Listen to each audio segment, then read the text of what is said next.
Hi guys, my name is Cindy Bokser. I'm a macrame artist and founder of Macramé Studio. I create all kinds of macrame art, from home and wedding decor to furniture, as well as serving the DIY community by creating and selling my own line of craft string and rope. Today I'm going to be showing you how to make a macrame plant hanger. Plants are such a terrific way to enliven your living space, and if you don't have a lot of extra floor space or shelf space, the hanging macrame planter is a perfect solution. So now to the supplies you'll need for this project. First, you're going to want to cut 8 strands of rope, all approximately 13 to 14 feet long. And then you're going to want 3 strands of rope that are around 1 to 2 feet long.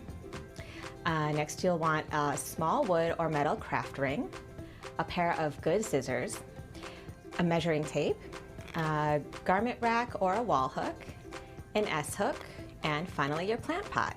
So let's get started. Today we're working on a garment rack with an S-hook. You take your craft ring and put it around, and we have our 8 strands of 13-foot long rope here. This is the middle section, so you want, when you go down to your end, you want your ends to be evenly meeting at the bottom. So this is the halfway point. And first I'm going to show you how to do what's called a gathering knot. So you want to loop. You want to take your 1 to 2 foot strand of rope and create a little loop here. And then we're just going to go around the back. Pull Cindy, tightly. While you're working, we have a question from Patricia Wilson. She wants to know where you can buy these anymore. Do you want to tell her about your company? Sure. So for plant hangers and wall hangings and things like that, I do mostly custom work. So you can go to niromastudio.com. That's N-I-R-O-M-A studio.com. You can also find me on Instagram. I think they're going to flash that up on the screen. It's at Macramé Studio. The awesome thing about macrame is that it's made a total comeback. So, you can actually just find macrame artists all over the place. Home goods stores now have a lot of plant hangers in them. You can email me. Feel free to email me and place a custom order with me. Yeah, hope that answers it. Oh, so I should talk about what I'm doing here. So I wrapped it really tightly, and then when you get to the end, you're going to put you're just going to take this end and pull it through, and then to really tighten it, you're going to take this top strand and pull it all the way up. So then you have what's called either a wrap knot or a gathering knot. And I'm going to take my scissors and cut the ends really close so that they're almost like tucked in. And that is actually a really secure knot. I've tried to undo them before, and it actually is a bigger effort than it is to create them. So you won't have to worry about it coming undone. So our viewers are very excited about this, Sydney. I just want to share with you, Shirley King said her daughter and her used to make and sell these as well, and that she wishes she had kept one for herself. Oh, well, you should go back and start doing it again, because I feel like it's one of those things that it's like riding a bike. Once you learn it, you can kind of get back into doing it. And now, there's so much inspiration out there too. If you go to my Instagram, I actually post the work of a lot of other makers as well. So it's one of those things where you just can scroll through and feel inspired. So I hope you'll get back to making. So what I'm going to do is I'm going to separate all of this into 4 different sections, so of 4 strands each, right? So this, I'm going to work on my first 4, okay? Now, the basis of any macrame project in my mind is the square knot. It really is the foundation of where you're going to start. You can make all kinds of different wall hangings just using one square knot. So what you have is, in the middle you have your holding cords, and on the ends you have your working cords. So what that means is you're going to be tying your working cords around your holding cords. Now, a lot of people teach the square knot.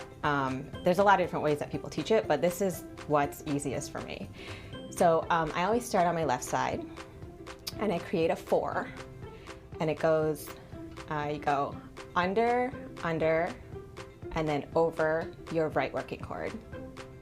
And then you're going to bring your right working cord over the front and through. Now, there are 2 steps to the square knot. So this is step 1. You're going to pull all the way tight. Make sure you're pulling your working cords down. your holding cords down and your working cords tight. So again, we're going to go under, under, over. And this time we're gonna go over, over, and under. And this you're gonna pull this from the back through. Okay. Now, if you're not getting it and the first couple of tries don't work, because we're gonna be doing a bunch of these all the way down, so you have a lot of time to practice. Again, I'm gonna start it out going under, under, over. And then over, over, and under.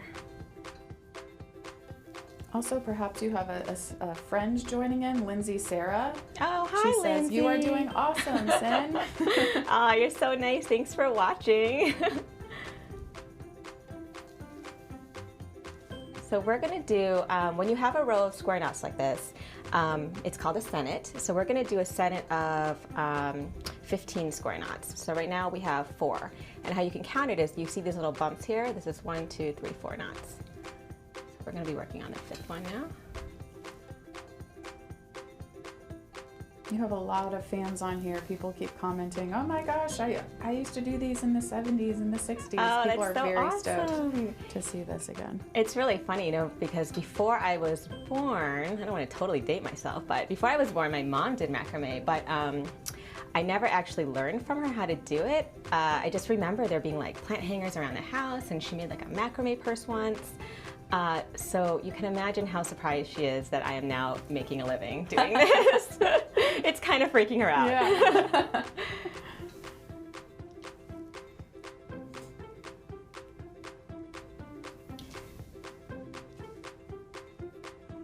So I'm gonna just keep going down doing the square knots. And throughout this process, I'm gonna be teaching, so I guess it's 3 total knots. We learned the gathering knot at the top.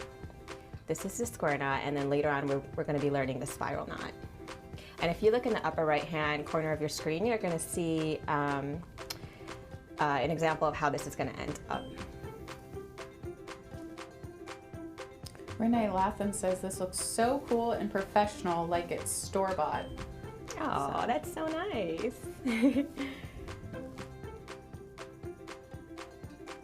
How long does it usually take you to make one of these, Cindy?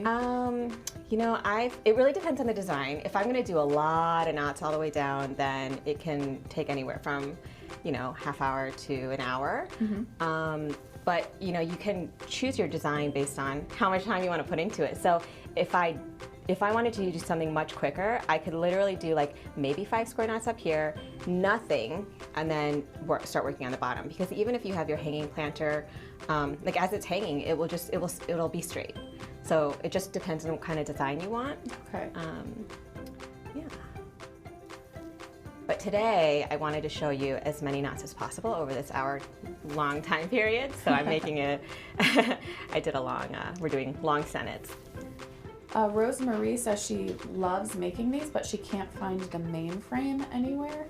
Do you know where she could find? What's the main frame? Are you talking about the garment rack? That, I feel like maybe that's what she's talking This about. thing? You can go to any of your big box stores. It's just a garment rack. If you go into the, you know, the furniture and homeware section, you can usually find one. I think I'm not allowed to say names, so I'm just going to tell you to go to your big box store. And Julie Neal is asking, "I'm very quick at braiding my hair. Would that talent help me with learning macrame?" Yes, no, it would. I honestly believe that because it's all a form of weaving, right? So yeah, definitely really similar. For sure. Okay, I'm going to I just need to count these. Let's see, 1, 2, 3, 4, 5, 6, 7, 8, 9, 10. 11, 12, 13, 14, 15, oops, 16, 17. Okay, we're gonna end at 17. And then we're gonna do the same process all the way around. So I'm gonna take my next 4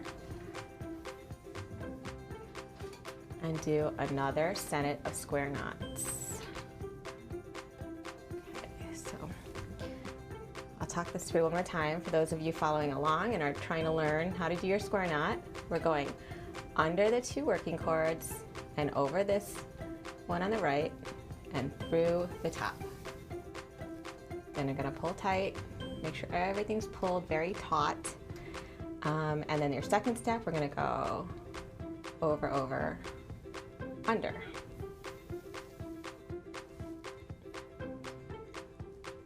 And you can kind of tell, like if you do step one twice, you're going to notice that these two lines are not parallel. They're going to be, you want them to, be parallel next to each other like this. And not at an angle. Later, when I show you how to do the spiral knot, I'll be showing you basically you're going to do step one over and over again. I bet some of you remember kind of doing something similar with friendship bracelets when we were little. Oh yeah! It's oh my very gosh. similar. It's a very similar way of knotting, yeah? Yeah. I mean, that is a form of macrame as well. Wow. We're just using bigger rope. Christina Huang says, love watching the process, sis. Great work. Aw, thank you. Do you know where any classes are taught to do this, or do you have any tutorials on your website? Because Sharon England is, she said she made one 40 years ago and she wants to start some classes. Yeah, the cool thing is that now that macrame is becoming sort of on trend again, people all around the country are offering workshops.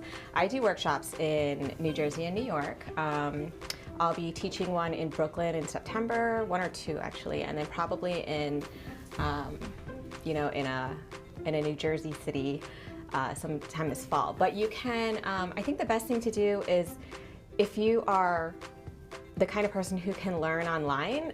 Honestly, I'm self-taught and I learn from YouTube. So that is one really nice resource and you don't even have to leave your house for it. And then also, I don't know if for those of you who are on Instagram, you can search the macrame hashtag and find a ton of macrame artists who are doing great work and are also teaching workshops. Susan Barletto said she, again, everyone is saying, it's been years. Oh my God, they're so excited that this is coming back in trend. So awesome. She used to make towel holders, keychains, etc. She wants to know, is the cord becoming easier to find because it got too hard for her, so she ended up stopping years ago because of that? I think it's becoming much more easy to find. There are a couple of those, chain craft stores you can go to get rope. The kind of fiber that I use is 100% cotton. This is the fiber that I produce, and it's really soft. So for those of you who have trouble with your hands, I'm going to go ahead and recommend my own cord, which you can get online. And I offer, actually, I'm on Amazon. Am I allowed to say that? Yeah. Okay, you can get my cord on Amazon. You just search Neuroma Studio and it will come up. And then also on Etsy, of course. And your website is, again, for the people who are asking? Yeah, it's neuromastudio.com, which is NIROMA studio.com. So you see, I'm not even going to count how many knots I did this time because I just want it to match up with the first set that I did. Also, people are asking, what does Neuroma stand for? Oh, this was a terrible marketing thing on my end because it's not a real word. It's a combination of my kids' names. Oh, that's beautiful. So, thank you. Yeah. That's very beautiful. Yeah, I felt like I got into macrame as a way to sort of have something for myself and build something because I used to work in an office and. After I had my kids, I just wanted to be around for them more often, and so I wanted them to always be like top of mind when I thought about this business because they're kind of the reason I started. So for myself and for them. Yes, that's beautiful. Yeah. So a question I get a lot is like, what kind of rope do you decide what to use? I prefer for decorative objects like this that don't need too much functionality. I prefer using this string, obviously, because it's soft. I never get any blisters. There are a lot of ropes out there that after a long time of doing this over and over again, you're going to get really sore and raw. But I also do furniture, and whenever I do furniture, if it has to be something you sit in, then you want to go for the thicker stuff that has a really strong tensile strength. Which you can also find online. But for furniture, I would do like a braided rope. Again, I prefer using natural materials, so I always tend to go for things that are 100% cotton. Also, for those fabric dye fanatics, dip dye people, cotton is what takes the dye the best. So you don't want to have a like a polyester blend, because it won't dye as evenly. I didn't know you could do, so all those like weaved furniture, like those chairs that I see, this is how you do it? That's fascinating. I had no idea. I had those chairs in my family home growing up. Yeah. It's all a form of this like old craft that has been around for hundreds and hundreds of years.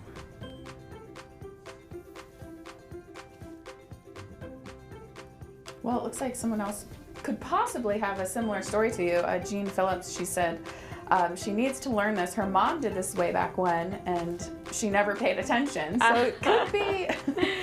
Jean, I don't know if you were here from the beginning, but Cindy said that her mom did this as well, and she never learned from her and ended up picking up the passion herself. Exactly. I think it's years like later. Somehow just in the blood. It must be infused in the blood somehow. So it's not too late to learn, Jean. It's not. Keep watching this video or go onto YouTube and, you know, you can definitely figure it out. Or take a workshop. The workshops are great because you get, you know, usually it's a bunch of women together. It's a really social, fun thing to do, and we do like a, you know, it's like macrame and wine. Oh, I'm being told that we need to take a quick break, so we'll be right back. All right, and we're back. I'm just going to keep continuing on with my Senate of square knots here. We are almost done with our first 3. We're going to do 4 total. And is it always 4, or does it just depend on what you're hanging as to how many you make? It is almost always 4, but if you're doing a traditional kind of plant hanger. Okay. There are ways that you can do plant hangers that sit against the wall, and so it's like a panel design here, and then you bring the ropes around. You bring the ropes around the bottom, like around your pot. So that doesn't necessarily need to be, you know, your 4 separate sections. Okay. It's just that you need to, the best thing to do is to have an even tension at the end. So having this sort of like even legs is usually the best way to go. Gotcha. So we're going to do our last one here. I'll talk through the square knot one more time in case we have people tuning in right now. Yes, and actually someone is just tuning in. Ruth Gardner said, can you show it a little slower this time, please? The steps of the Hi, knotting. Ruth. Okay, for sure. So I'm going to start on my left side, and I have my 2 holding cords right here. We're going to make a 4 and go under, under, and then over this one. And then we're going to take our right working cord and pull it over the top and through the hole on the left. So that's step 1 of your square knot. You pull it tight, and then we're going to do the opposite. We're going to start on the left again, but this time we're going to go over, over, and under. So here's your 4. Then you're going to pull it through the back this time. So when you have it loose like this, you can see that there is kind of an almond shape right here, and your holding cords are in that, sort of in that hole. And then you're going to pull tight. So that's your square knot. That was step 1 and step 2 of your square knot. I'm going to do that approximately 16 more times. So keep watching. Under, under, over. Pull it through the front and over the top. And then we're going to go over, over, and under, and pull this through the back. Again, you want to make sure you've got your almond-shaped hole right here that's kind of hugging your holding cords. You pull tight. And again, we're going to go under, under, over this one on the right, and then over through the top. And then you're going to go, you're going to go over, over, and under, and pull it through the back. We have a couple people joining just now who are saying that they missed the beginning, the very beginning, and you said you'll be showing that part at the end again, right? To complete it, you do the same thing you started with. So everyone, stay tuned. You'll see all of that at the end, and this video will be posted on the Little Things page afterwards, and it'll be there forever. So you can look at that as well if you've missed anything. That's right. So also, if you want to just look up how to do this knot up here, this is called a gathering knot or a wrap knot. So I'll be demonstrating that 2 more times throughout the show.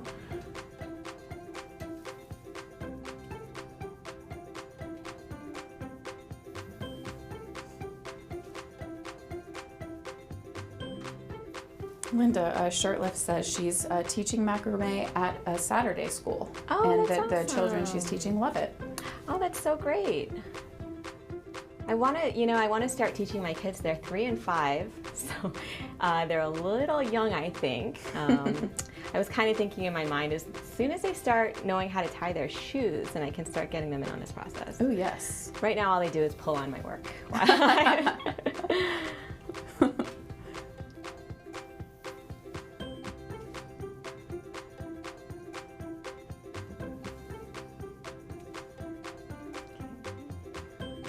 Talk it through one more time before we end our Senate. Okay, so we're going to do step 1, under, under, over, starting from the left side. And then again, the left side, we're going to go over, over, under.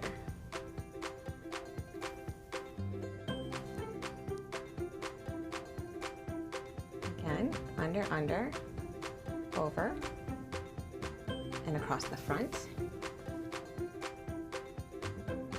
then over, over, under, and across the back. Again, you want to make sure you have this almond-shaped hole right here that's around your holding cords, and pull tight. And as you do it, you definitely want to make sure that you're pulling your holding cords tight down this way and your working cords tight across this way. Otherwise, you'll end up with kind of a sloppy looking knots, which is okay if you're just practicing. This is one of those things that, like, once you learn how to do it, you can do it without thinking, really. And even, like, you'll notice my fingers just naturally grab in weird ways that work for me. But I'm just sort of just accustomed to doing it so many times. Jess Fleming wants to know how you keep the tension even. Yeah, so that's kind of like what I was talking about with as you're pulling up. That is one of the most important things to think about when you're making the knots if you want to make them very even and pretty. To just always make sure you're pulling down and pulling to the side as you go along. Thanks for your question, Jess. Alright, and we're just about finished doing our first 4 sennets. So we have these pretty sort of cable looking things. Now what I'm going to do is show you how to do a spiral knot. But you'll notice as you keep working that your holding cords are much longer than your working cords. So in order to make that even, what I'm going to do is I'm going to swap them, because I don't want to run out of cord at the end or have them be terribly uneven if I want to have a really long design. So I'm going to swap them. Now these are going to become your working cords. This would also be a good time if you really like beads or adornments. This would be a good time to attach a bead, which I didn't bring today, but now what we're going to do is a spiral knot. And what it is it's a bunch of step 1s of your square knot. So I'm just going to do this first step, and I'm going to do it over and over again. And as you keep doing it, you'll notice, oops, I'm stepping on it. You'll notice that it starts to wrap around your holding cords in a spiral pattern. You see, so we're going to just keep doing this step 1 over and over again.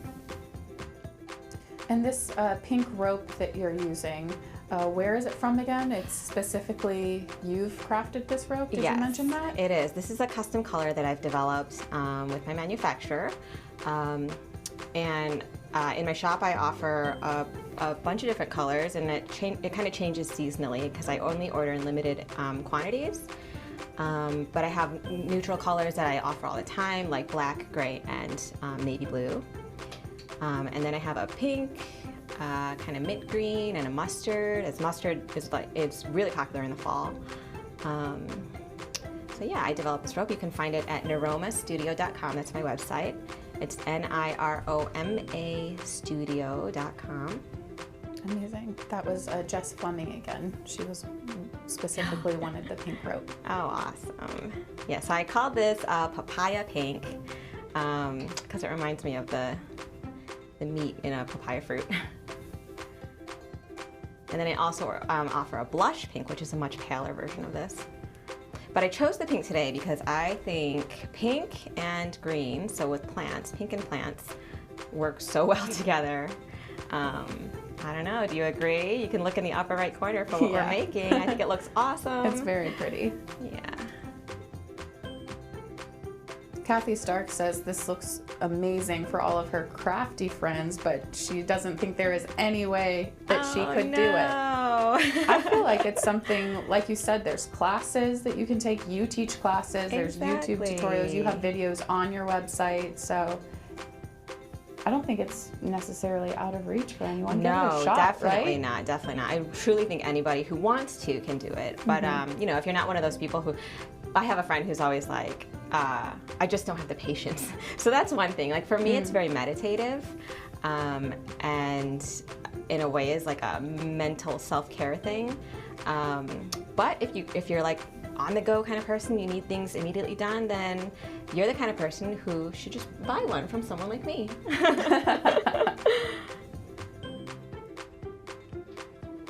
Someone mentioned that earlier, and I forgot to read their comment. I wish I could recall their name, but that it was something they do to relax. And they were like, maybe that sounds strange, but it's just what you were mentioning. Yeah, no, it definitely is. Like all these fiber arts, like knitting, crochet, embroidery, I feel like are, you know, they're all very meditative practices. And you know, throughout time, it's been like, you know, a bunch of women would get together and just chat and talk and make things, rugs even. You know, and then the cool part is that after all your hard work, you end up with something beautiful that you get to look at all the time. So, all right, again, we're going to swap these. So I'm going to make these my holding cords. I'm going to make these my working cords. I'm doing this so that at the end of it all, they'll be an even length. And again, we're just doing step one of our square knot over and over again in order to create this spiral.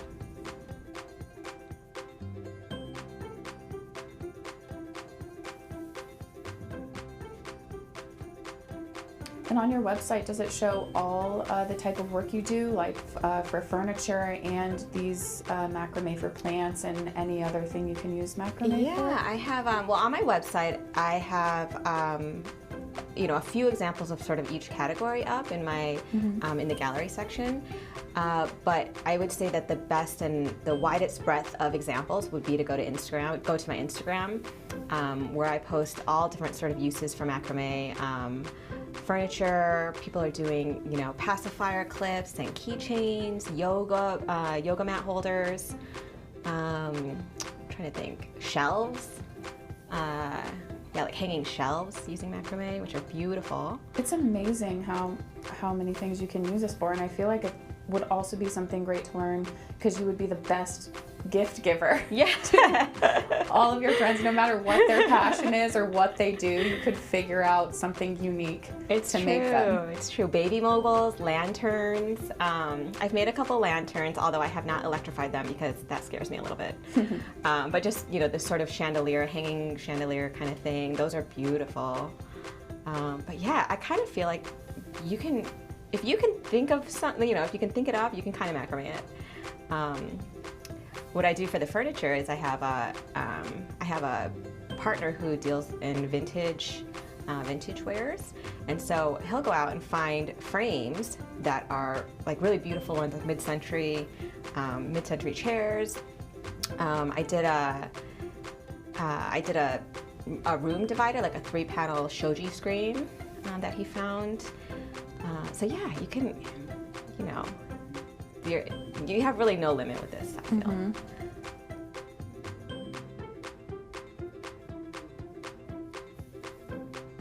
what did we do? Last year we did 2 World War II Army cots. We macrameed those. Oh, wow. Yeah, those are pretty cool. You know, this whole like bohemian decor boho thing is big right now. So all of the macrame fits into all of that. That's very true. Yeah. Clara Markman says she did this in the 70s again, one of the many people who have commented that. And Yeah. She says, just goes to show that everything old is new again. It's true. It always comes back around. I mean, what's going on? Even like with fashion, it's like the 90s are back. You know, so it all does come back around. I think it's modernized a bit now that we have these like fun colors we can work with. I feel like in the 70s, a lot of it was like jute. A lot of people use jute string or rope, which is also beautiful. I guess it just depends on your aesthetic, really.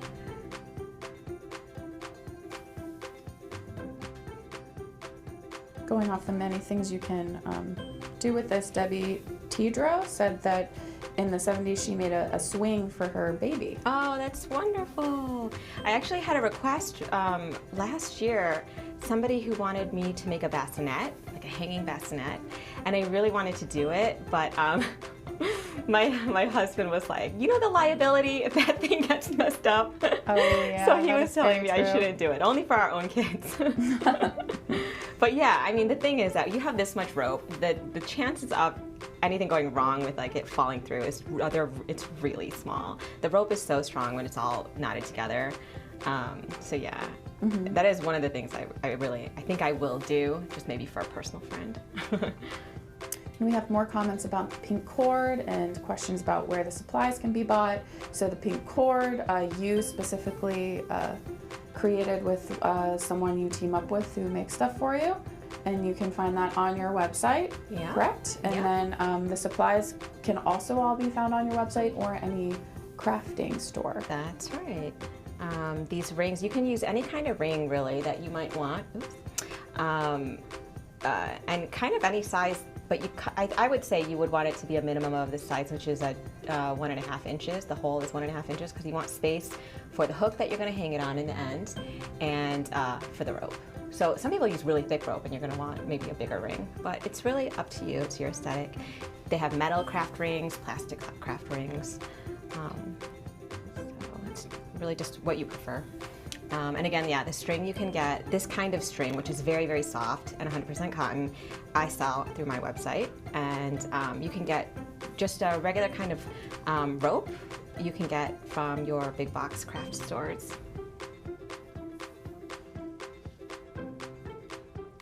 Everyone is glad to see that this is coming back into style. Yay! So lovely. I know, it's so awesome. There's a lot of inspiration to be garnered from the kinds of macrame people were doing in the 70s because it was really big and bountiful and just like, you know, you would have like 10-foot long plant hangers that were really, really intricate. I'm not seeing as many of those nowadays, but it's one of those things that like, if I have enough time, I do want to try it. Yeah. Someone just mentioned Cuckoo on Worry made pillowcases when she was in secondary school. Yeah. Oh, beautiful too. And I think we're really getting an appreciation for handmade textiles nowadays too. So, yeah, blankets and like knit, crochet, macrame blankets and scarves and pillowcases and things like that they add such a nice accent for your home. Okay, we're going to do our last I'm sure they one. last forever, so you have that memory. Exactly.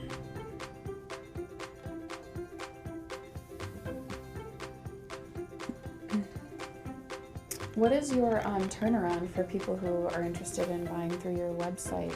Does it just depend? It totally depends on the item and just how many orders I have in my queue. I would say for what my specialty really is, I do these very large scale wall hangings that are around 3 to 6 feet wide, and so my lead time for that is usually around 6 weeks. But again, that depends on how many orders I have or that I'm accepting at that time. Right. But the plant hangers are a much quicker thing if you see. I'm actually taking my time with this plant hanger. I could probably do it quicker, but I want to show you guys how to do it. So the lead time for a plant hanger would be, just, I don't know, a couple of days as long as I have that time available. And is there usually a busier time for you or a slower time for people who are looking to plan ahead? Wedding season tends to be much busier. So if you have just gotten engaged, you want to get on that real quick. So the macrame wedding backdrop is a huge, is a popular order, and those take a really long time because they're so big. Those tend to be around 6 feet wide and 8 feet tall. Oh wow! So if you are if you're about to be a bride, you're gonna want to get that into. You're gonna want to order like as soon as possible if you know that you want a macrame backdrop. And again, like inspiration for all the different kinds of macrame backdrops, I would go like on Pinterest or on Instagram and just put in the hashtag macrame wedding or macrame wedding arch. Wedding arch, that's a common one. If you just want to be searching to see what style you like.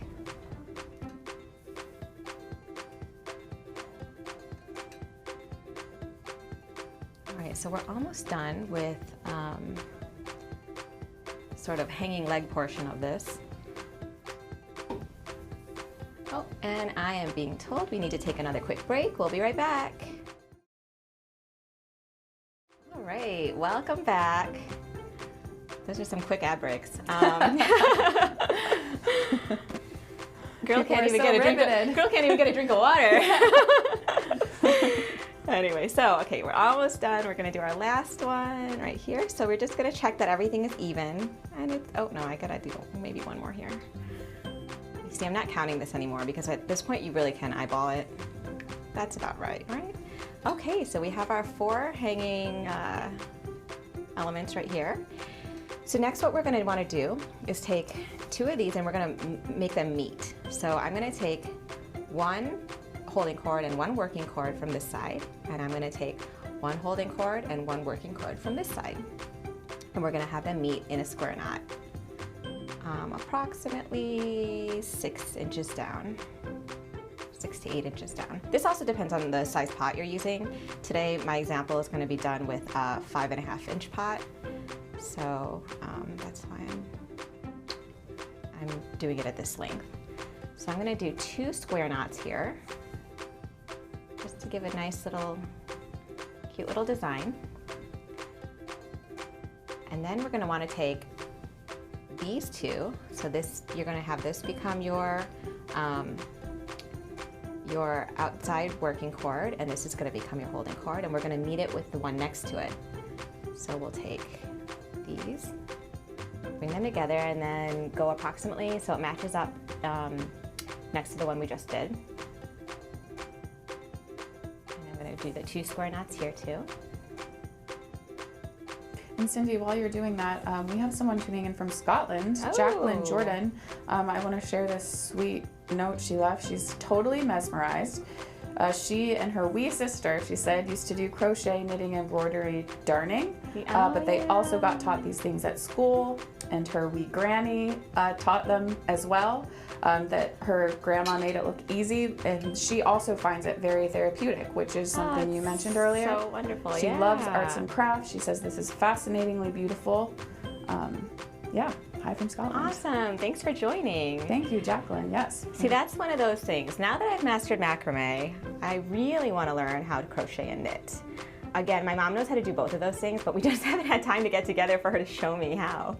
So anyway, we're taking, again, we're gonna meet these 2 together. So we're taking the working cord and the holding cord from one side, and the working cord and the holding cord from another, and bringing them together.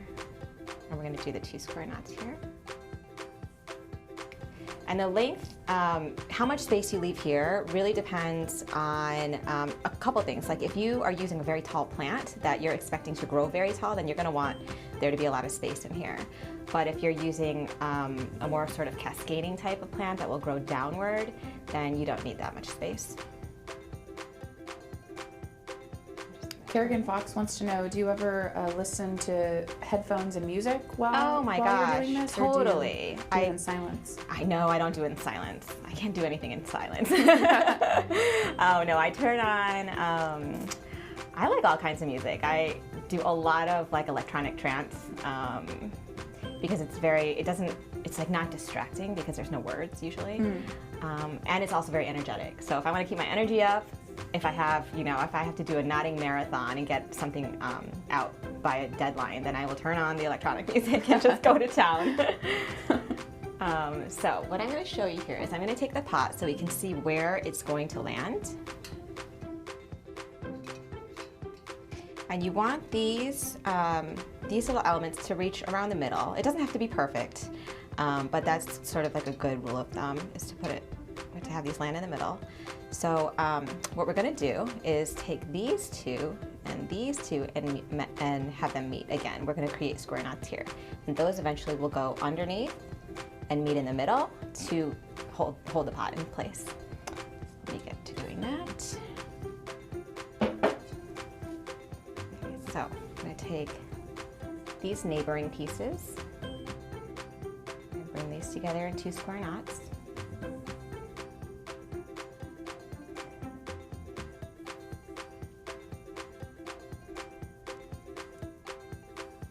Jess Fleming commenting again, she said she just looked at your Instagram page and that it was very inspirational to see all of the different work people make. Oh, yay, I'm so glad. Yeah, the cool thing about the Instagram is like, if it's not just all my work, I share a lot of other people's work because I want people to know what are all the possibilities that you can do. And I can't make all of these things myself, so, you know, who's got that kind of time? But I feel like my Instagram page has become one of those things where it's one of those ways to inspire other people, which I love about it. Thank you, social media. All right, and we're gonna meet these neighboring ones as well. Again, with 2 square knots. Christina Sanchez just joined and she says it looks beautiful. Oh, thanks, Christina. I mean, you'd be surprised how much it adds to a home. Not just a plant, but like the hanging planter. I don't know, I just love them. I have them hanging all around my house. It's kind of, I've become that crazy plant lady. Instead of the crazy cat lady, yeah. Crazy plant macrame I really lady. am. I've become the crazy plant lady, which I have to say, my mom is also a crazy plant lady. So again, maybe this really is in the blood. But I never appreciated it until now. Sorry, Mom. All right, so now that we've got our 2 sets of sort of webbing cords here, we're gonna finish it up with a gathering knot, which is the same thing that we did at the very top. Okay, so everyone remember, Okay, if you were so missing the knot at the top, she's doing it again, so pay attention. All right, so we're going to create a loop here,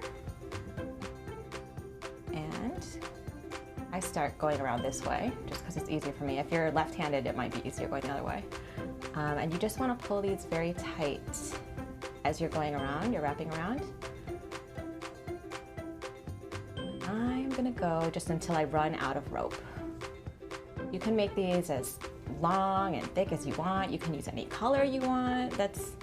I really like these, just this knot in general, because when you use it a different color than what the rest of the hanging is, it adds like a nice little pop. Mm-hmm. So now that we're at the end, I'm gonna bring it through this loop and pull this top string very, very tight. Oh, wow. And that's gonna hold it in place. And then I'm gonna take my scissors, cut off the top, and cut off the bottom. You'd wanna get it as close as possible without cutting the actual rope. And now I could leave it like this, But if you'll notice in the example in your top right corner of your screen, I did 2 of them. And it's just a preference. I actually just really like it. I like doing 2. So I'm going to do your one more wrap knot or gathering knot. I'll go down like an inch. Now the other thing is you could do like a double plant hanger. So if you wanted to cut your original strands really, really long, at this point you could start creating another plant hanger right here, and then you have like 2 plants stacked above each other. That would be really cool. Yeah. And do these hold up outside if you wanted to hang something on a porch or something? They do. They totally do. Yeah. That's the good thing about the cotton too. It's like, you know, hammocks are made with cotton rope, 100% cotton rope, and so they are like outdoor friendly. That's very true. Yeah. Okay, so again, I'm pulling tight. I'm going to even it out a little bit. Cut my top and bottom.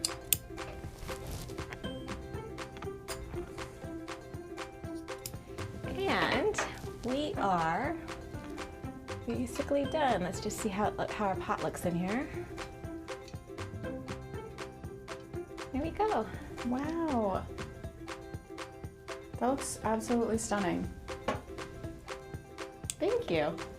It really does, and everyone is enjoying it and going down memory lane as well. I know. No, I love it, you know, and people who have like not done it for a long time get back into it. It's just one of those things. It'll make you really happy. Mm-hmm. Wow. Fabulous. So for everyone just joining, and I guess to close everything out, do you want to tell people where your website, your Instagram, all of that? Yep, you can find me on Instagram at Niroma Studio. That's Niroma Studio. Or you can go, you can find me on the web at niromastudio.com. I don't know, thanks for watching, you guys. I had such a fun time showing you how to do this. Thank you, everyone, for tuning in. Yeah, and Hands On, this show, Hands On, is on every week on Wednesdays at 3 p.m. Bye, everyone. Bye.